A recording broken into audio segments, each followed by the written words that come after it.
Muito bem, se puder, mande aí para a gente poder compartilhar. Como funciona o nosso modelo aqui de quarta-feira? A gente traz uma reflexão, um estudo bíblico, e aí nós estamos estudando o livro de Atos dos Apóstolos, e depois nós oramos, tá? Então eu vou começar comentando com os irmãos o texto que está em Atos capítulo 4, versículo 8 em diante. Cadê a Bíblia? Está aqui, bonitinha. Atos capítulo 4, nós vamos ler dos versículos 8 em diante. Está aqui. Deixa eu te colocar a par do que nós vamos ler para que você tenha aí condição de acompanhar isso. Hein? Então, o que aconteceu aqui? Pedro, ele juntamente com João, eles haviam curado, né, através do poder de Jesus Cristo, um aleijado que ficava ali na porta do templo. Isso incomodou muito os religiosos, né? E aqui a gente vai ter a narrativa do embate entre Pedro e esses religiosos, que, por incrível que pareça, ficaram chateados porque pessoas estavam sendo curadas. Hoje vai ser complicado, porque eu vou ler esses textos bíblicos aqui e é bem provável que eu vou acabar fazendo algum comentário sobre as nossas autoridades aqui e a forma como elas têm conduzido toda essa situação nossa. Mas vamos lá, vamos ler de Atos capítulo 4, olha aqui que bonitinho, versículo 8 e diante. Então, Pedro, cheio do Espírito Santo, disse-lhes, né, autoridades e líderes do povo. Veja que Pedro, ele reconhece que ele estava falando com pessoas que têm autoridade, são lideranças, assim. Então ele não despreza ali a liderança, pelo contrário, ele se dirige a eles como aquilo que eles verdadeiramente eram, tá bem? Então, tranquilo. Versículo 9: visto que hoje somos chamados para prestar contas de um ato de bondade em favor de um aleijado, sendo interrogados acerca de como ele foi curado. Olha só, aqui Pedro, ele mostra o motivo do embate. Ele já diz logo, olha, eu estou sendo interrogado, vocês estão nos interrogando acerca de um ato de bondade. Veja, nós estamos sendo interrogados, né, acerca de um ato de bondade em relação a um homem que foi curado, um aleijado que foi curado. Meus amados, a gente não precisa ir muito longe para perceber uma inversão aqui, né? Uma inversão total. Os líderes aqui, líderes religiosos, estavam interrogando Pedro, deveriam estar glorificando a Deus por Deus ter feito um ato de milagre, um ato de um sinal maravilhoso ali, curando um aleijado conhecido na cidade inteira. E pelo contrário, eles estavam preocupados com a sua reputação, preocupados com o que poderia acontecer, como assim pessoas simples agora estão operando maravilhas em nome de Deus. Enfim, e a gente vê muita coisa esses dias, né? Pessoas querendo trabalhar e sendo tratadas como bandidos porque querem trabalhar, né? Pessoas querendo sustentar suas famílias e sendo tratadas como bandidos porque querem sustentar suas famílias. E aqui a gente tem Pedro sendo interrogado como um malfeitor, por assim dizer, porque fez o bem, operou um milagre curando a vida aí de um aleijado. Vamos continuar lendo aqui.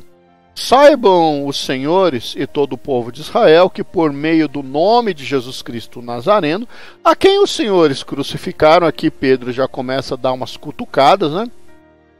Mas a quem Deus ressuscitou dos mortos, este homem está aí curado diante dos senhores.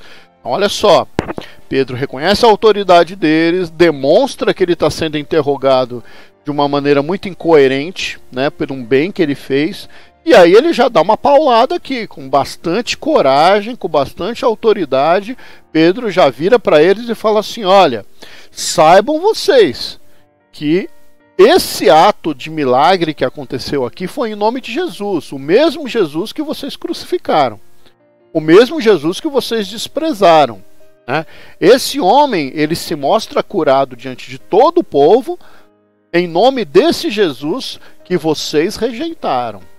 Olha só, Pedrão aqui, né, o apóstolo Pedro, muito firme na sua colocação. Ele continua, versículo 11. Este Jesus é a pedra que os construtores rejeitaram e que se tornou a pedra angular. Aqui, Pedro ele usa uma linguagem que os judeus conheciam muito bem, porque ele usa uma linguagem profética, uma linguagem dos profetas messiânicos, que profetizaram que o Messias ele seria rejeitado, porém ele se tornaria o alicerce de tudo. Então Pedro ele está lembrando aqui de uma palavra profética. Isso aqui já causou bastante estranheza, tá? Porque Pedro era de origem humilde, ele não tinha muita cultura, muito estudo, e isso espantava eles, porque ele falava com muita autoridade, com muito embasamento, mesmo no Antigo Testamento, daquilo que ele estava falando. Vamos continuar lendo? Não há salvação em nenhum outro, pois debaixo do céu nenhum outro nome é dado entre os homens pelo qual devemos ser salvos. Novamente aqui Pedro mostrando que foi um discípulo fiel de Cristo, né? Mostrando que sabia qual era a sua missão, o que ele deveria continuar, a autoridade que ele tinha. E ele continua: olha, esse Jesus é o único que pode dar salvação. Esse Jesus é o único que pode operar a salvação no meio dos homens. Isso aqui também era complicado para o judeu, porque a cabeça do judeu, na cabeça do judeu, a salvação ela é operada por conta do cumprimento de uma coleção de leis, né? Eu até separei aqui que eu estava lendo um pouco ontem. Eu tenho um livro que eu comprei da Schaeffer. A Schaeffer é uma editora judaica, e esse livro aqui, ó, é um livro de uma editora judaica. Você pode ver que ele é em hebraico, mas ele tem um lado em português, tá? Você tem um lado em hebraico aqui, ó, que bonitinho, hebraico, e um lado em português para quem não consegue ler em hebraico. Esse livro aqui, ele contém 613 mandamentos. Esse vai dar para ver aqui, ó, 613 mandamentos. Então um judeu que queria se salvar, ele pegava um manual como esse e procurava cumprir esses 613 mandamentos aqui, como estava lá na lei, né? E Pedro, ele muda a tônica, né, dizendo: olha, o que salva é Cristo. O que salva é Cristo. O que pode salvar o homem é esse Cristo que curou esse aleijado. Veja bem, vamos continuar aqui. A gente vai até o versículo 22. Vendo a coragem de Pedro e João, percebendo que eram homens comuns e sem instrução, como eu até já coloquei, ficaram admirados e reconheceram que eles haviam estado com Jesus. Olha que coisa, né? Como conciliar as duas coisas? Um homem simples do povo, sem instrução, falando com toda aquela autoridade, com toda aquele embasamento. E aí eles já mataram logo a charada. São discípulos de Jesus. Olha que coisa importante, meu amado. Muitas vezes, né, nós como cristãos somos tidos de um povo menos aculturado, um povo, enfim, nós somos rebaixados pelos intelectuais desse mundo por sermos cristãos, né? E eu posso dizer que é exatamente o contrário, né? Porque a sabedoria de Deus, a sabedoria que vem de Deus, torna a sabedoria desse mundo loucura. E uma coisa não interfere na outra. Você pode ser um cientista e ser cristão. Você pode ser um intelectual e ser cristão. O cristianismo não anula essas coisas. Muito pelo contrário, te dá uma visão mais humana da realidade da humanidade, né? E vamos lá, versículo 14. E como podiam ver, né? Como podiam ver ali com eles o homem que foi curado, nada podiam dizer contra eles. Esse versículo aqui fala muito ao meu coração. Contra fatos, você não tem argumentos, né? Contra a realidade, contra a verdade, você não tem argumentos. Você pode dizer assim, o cristianismo não tem valor. E aí você olha para o seu vizinho, que era um cara perdido no mundo, viciado em drogas, com a família destruída, e você vê ele sóbrio, forte, trabalhando, cuidando da família e declarando que Jesus fez uma obra na vida dele. Como é que você questiona isso? Não tem como questionar. Não tem como questionar quando você vê o poder de Deus na prática.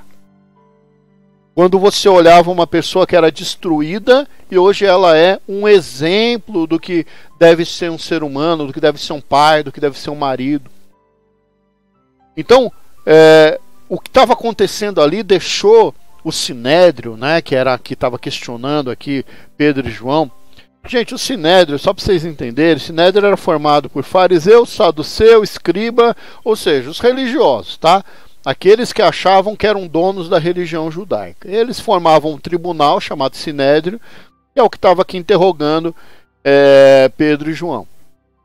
Então, mas diante daquela verdade, o que eles podiam dizer? Diante de um aleijado publicamente conhecido e agora andando e festejando e adorando a Jesus pela sua cura, o que eles poderiam falar contra eles? Que é o que o versículo 14 aqui está dizendo, né? Versículo 15. Assim ordenaram que se retirassem do Sinédrio e começaram a discutir entre eles ali, né? Então eles pediram para que Pedro e João se retirassem. E aí, entre eles, começaram a discutir, né? E perguntando: que faremos com esses homens? Todos os que moram em Jerusalém sabem que eles realizaram um milagre notório e não podemos negar. Nota uma coisa aqui.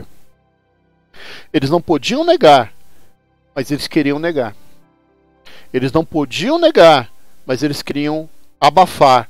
Eles não podiam negar, mas eles queriam mudar o significado, porque a preocupação daqueles líderes não eram as pessoas. A preocupação daqueles líderes não era a salvação das pessoas, a cura das pessoas.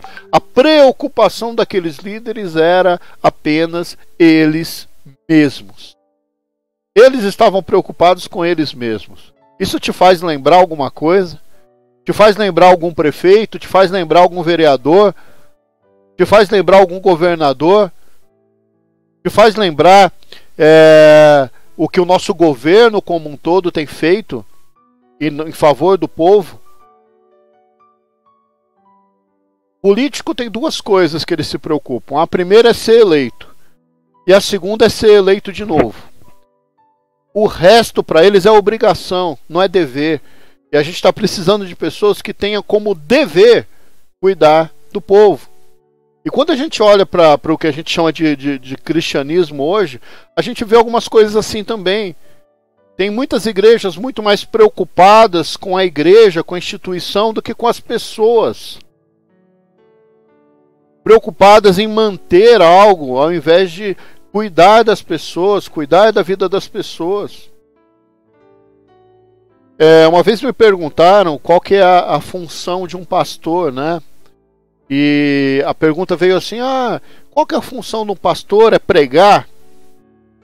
Falei, meu amado, o pastor ele pode ser um péssimo pregador, ele pode ser gago, ele pode falar errado, ele pode ser um péssimo pregador, mas se ele souber a função de um pastor, que é cuidar de ovelha, ele vai ser agraciado por Deus e vai ser um ótimo pastor. Porque o nosso foco precisa ser as pessoas, e não a religião, e não a igreja, e não nossos próprios interesses. Tem uma piada, né, que diz que um morador de rua, um pedinte, né, digo, entrou numa dessas igrejas que aparece na televisão o tempo todo, dona de canal de televisão. Lá, você não tem um dinheiro para me dar, eu tô com fome. Aí o obreiro disse, mas você já deu o seu sacrifício? Você já deu a sua oferta? Aí o morador de rua, mas como que eu vou dar oferta se eu não tenho nada? Ele falou, então, é por isso que você não tem nada. Você tem que conseguir alguma coisa, dar uma oferta aqui, que aí Deus vai te abençoar e você vai sair disso. Meus amados, está tudo invertido, está tudo invertido. A nossa preocupação não tem que ser a estrutura religiosa, a nossa preocupação não tem que ser a igreja, a nossa preocupação tem que ser as vidas que se reúnem ali naquele lugar, as vidas que precisam de uma palavra de paz, de conforto, uma orientação para a sua vida comum, para o seu trabalho, para o seu casamento, para a educação dos seus filhos. O nosso foco precisa ser as pessoas e não a estrutura, né? Vamos continuar aqui, versículo 17. Todavia, para impedir que isso se espalhasse ainda mais entre o povo, precisamos adverti-los que não falem mais com ninguém sobre esse nome. Olha só, cara. Então, assim, o que os líderes religiosos chegaram na conclusão ali? Vamos pedir para que eles não falem mais sobre esse Jesus. Vamos impedir que eles curem mais pessoas. Vamos impedir que mais pessoas sejam transformadas. Meus amados, a gente precisa entender que a missão de Cristo é alcançar todas as pessoas. Todas as pessoas. Versículo 18. Então, chamando-os novamente, ordenaram que não falassem nem ensinassem em nome de Jesus. Mas Pedro e João responderam, presta atenção aqui, julguem os senhores mesmos, se é justo aos olhos de Deus obedecer aos senhores e não a Deus. Meus amados, é uma coisa inacreditável isso aqui, porque assim, os líderes religiosos que deveriam cuidar do povo, dando uma ordem para que o poder de Deus não chegasse até o povo, e aí eles ouvem da boca de dois homens do povo aqui, pessoas simples, julguem os senhores.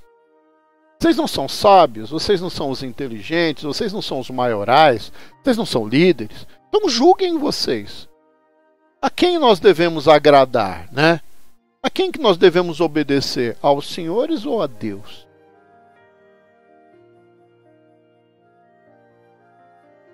Versículo 20. Pois não podemos deixar de falar daquilo que nós vimos e ouvimos. Então, meus amados, aqui nós temos um relato do primeiro grande embate assim entre os apóstolos e os religiosos daquela época. Foi um embate assim profundamente forte, porque ele não se deu ali na rua, num bate-boca entre um discípulo de Jesus e um fariseu, um discípulo de Jesus e um escriba. Não foi isso. Pedro e João foram chamados diante do tribunal judaico, né, que é o Sinédrio. Sinédrio esse, né, que Paulo fazia parte, né, Paulo que vai virar aí o grande perseguidor da igreja, Saulo, antes de se converter e depois se tornar o apóstolo dos gentios, né, dos gentios, como nós. Então aqui nós temos uma coisa sobre o testemunho. E eu quero ressaltar algumas coisas que eu vejo nesse texto aqui, que precisa estar na nossa mente quando a gente resolve testemunhar sobre Cristo, né? E uma das coisas, e talvez a primeira coisa, é que a gente precisa ter ousadia. Ser ousado, né? O que é ter ousadia? Ousadia é você não se limitar ao limite que te deram. Pastor, é redundante? Não, não é. Presta atenção, vou te explicar. Ter ousadia é você ir além daquele limite que te colocaram. Ok? Então, alguém vira para você e fala assim, olha, quando você for fazer a entrevista de emprego, você vira para a pessoa e fala assim que você quer ganhar o salário que a empresa está te oferecendo. Aí você vira e na hora da entrevista fala assim, olha, eu aceito o salário que a empresa está me oferecendo. Você está sendo prudente, você está sendo político, você está sendo conservador. Mas o que seria ser ousado? Ser ousado é quando o entrevistador ali no teu emprego te pergunta assim, mas qual que é a sua pretensão salarial? E você olha nos olhos da pessoa e diz assim, olha, eu tenho consciência do meu currículo, da minha experiência, da minha capacitação. Eu sei a quantidade de cursos de especialização que eu fiz e eu entendo que eu mereço tanto pelo que eu faço. Isso é ter ousadia, isso é ir além daquilo que colocam para você como sendo padrão. E foi o que aconteceu ali. O que o Sinédrio esperava de dois homens do povo diante de todos aqueles homens poderosos, aqueles religiosos cheios de polpa, aqueles religiosos com roupas caras e tudo mais? O que eles esperavam de pessoas simples? Esperavam que eles abaixassem a cabeça, se encolhessem todos e simplesmente acatasse o que o Sinédrio fosse dizer para eles. Mas foi o que aconteceu? Não. Pedro e João, cheios de ousadia, eles confrontaram e mostraram que não havia como eles não testemunharem de Cristo, porque o poder de Cristo era manifesto, estava curando pessoas, estava libertando pessoas, e eles não iriam se inclinar. Não iriam se inclinar diante daquela organização religiosa. Meus amados, a gente precisa dizer isso hoje, né? Cristo cura, Cristo liberta, Cristo está no controle. E nós precisamos dizer isso com autoridade, com ousadia, testemunhando daquilo que Deus fez e faz no meio do seu povo. Nós estamos estudando aqui Atos capítulo 4, os versículos de 8 a 20. Se você chegou agora, acompanha aí, até o 22, acompanha aí que nós estamos aqui pensando um pouquinho sobre a palavra do Senhor e aquilo que aconteceu ali. Outra coisa em relação a esse testemunho aqui, que eu percebo claramente, é que a palavra do Senhor, né, o testemunho, ele traz um quê de confrontação. Quando você vai testemunhar de Cristo na sua vida, não raras as vezes você vai ser confrontado. E o que você precisa fazer diante da confrontação é entender que você não fala em nome de você, você fala em nome de Cristo. E você precisa se manter forte, firme, coerente naquilo que você está falando, né? A gente percebe aqui Pedro e João sendo confrontados o tempo todo, né? O tempo todo. Versículos 22, os versículos 21 e 22, que eu não li ainda, deixa eu ler aqui para vocês. Olha só. Depois de mais ameaças, eles os deixaram ir. Não tinham como castigá-los, porque todo o povo estava louvando a Deus pelo que aconteceu. Eles ameaçaram Pedro e João porque fizeram o bem. Queriam que eles se calassem. Olha só o confronto aqui. Pois o homem que fora curado milagrosamente tinha mais de 40 anos de idade. Essa informação é importante, porque esse tempo todo ele ficou na porta do templo mendigando. Então todos conheciam ele. Então quando você for testemunhar de Cristo na sua faculdade, na sua escola, no seu trabalho, na sua família, se prepara, porque você vai ser confrontado. Tem jeito. Só que o melhor argumento é o seguinte: olha, eu sei o que eu era. Eu sei aonde eu estava. E eu sei, então, de onde Deus me tirou. E eu sei quem eu sou hoje. Eu contra essas coisas não tenho o que argumentar.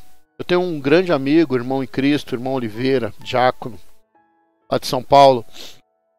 E ele tem uma tatuagem muito grande no braço, né? Acho que é a tatuagem de uma Índia, se não me engano. E ele me contou que certa vez alguém virou para ele e falou assim: você não tem vergonha de ser diácono, servindo a ceia com uma tatuagem desse tamanho no braço? E a resposta dele foi a seguinte: olha, eu nem tenho mais orgulho dessa tatuagem, mas essa tatuagem mostra de onde Deus me tirou. Então nós precisamos esperar a confrontação, porque ela vai existir. Vai existir, né? Mas quando nós colocamos em prática a nossa vivência, as nossas experiências, quando nós demonstramos e utilizamos das nossas experiências, o nosso testemunho fica mais forte. Porque não tem como negar. Não tem como negar uma verdade. Não tem como negar uma verdade. Então, às vezes a pessoa ela era violenta, ela era infiel, ela era desonesta. E essa pessoa se converte e ela muda de vida. Então, essa experiência, essa realidade da vida dela fala mais do que qualquer coisa. Né? Outra coisa sobre essa questão de como testemunhar tem a ver com uma coisa: nós não podemos negociar as nossas verdades. Então não é porque eu estou na faculdade que eu vou agir diferente lá na faculdade. Não é porque eu estou no meio de uma parte da minha família que é mais assim assada, que eu vou mudar a minha forma de pensar e a minha forma de agir. Porque convém agradar a Deus e não aos homens. Nós precisamos entender que a primeira coisa na nossa vida não é agradar a nossa família, não é agradar nossos amigos. Quando o assunto é a nossa fé, nós temos que agradar a Deus. Quando o assunto é a vontade de Deus, nós temos que agradar a Deus, gente. Então é por isso que eles não podiam se dobrar ao sinédrio, entendeu? Não tem como, não tem porquê. E por fim, né, a gente precisa entender que todo milagre, todo testemunho, ele serve para glorificar o nome de Deus. Então, aquele primeiro milagre operado ali em Jerusalém, ele, entre os apóstolos, evidentemente, né, Jesus havia operado tantos outros milagres. Ele revelou quem era Deus, revelou que a obra do Senhor Jesus continuou, mostrou quem eram os seguidores de Cristo. Foi um testemunho vivo que acrescentou um número enorme de seguidores. Proporcionalmente à população daquela época, 5.000 almas é muita gente. E principalmente também demonstrou que a religião judaica, como Jesus já havia dito e confrontado, havia se tornado um sepulcro caiado. Ou seja, muito bonito por fora, muito decorado, muito cheio de ornamentação por fora, mas por dentro podre, apodrecida, sem valor, morta. né?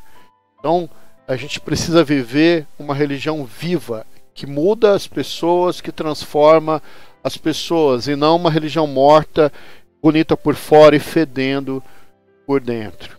Deus te abençoe. Você possa testemunhar de Cristo, onde Cristo te colocar. Quarta-feira que vem a gente continua nessa temática aqui do livro de Atos, que ajuda muito a gente